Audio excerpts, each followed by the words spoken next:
Guys, magandang umaga. Dito tayo ngayon sa lugar namin sa Guadalupe, Agusan del Sur. Kasalukuyan kay tirik ang araw. Ito yung pangyayari sa amin, no.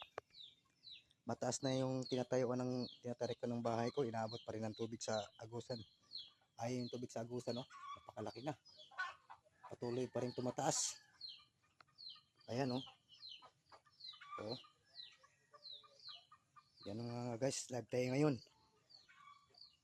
Buti nga awa ng Diyos, may stock rin ngayon paano. Bigas ang aming mga pananim na palay. Failure na ngayon. Ay, may baroto kong maliit. Ayan mga guys, oh.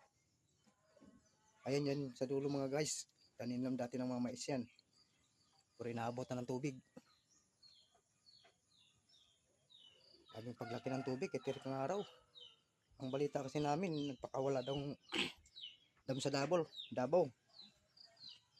Kasi malakas daw ang ulan doon. Magto 2 weeks ni mga guys. Ngayon lang tumilang ulan.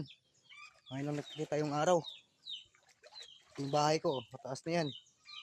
Pero inaabot na ng tubig. Kahit pinsalang bumukot yung ulan na yun mga guys. Yung mga guys, oh, napakalalim na.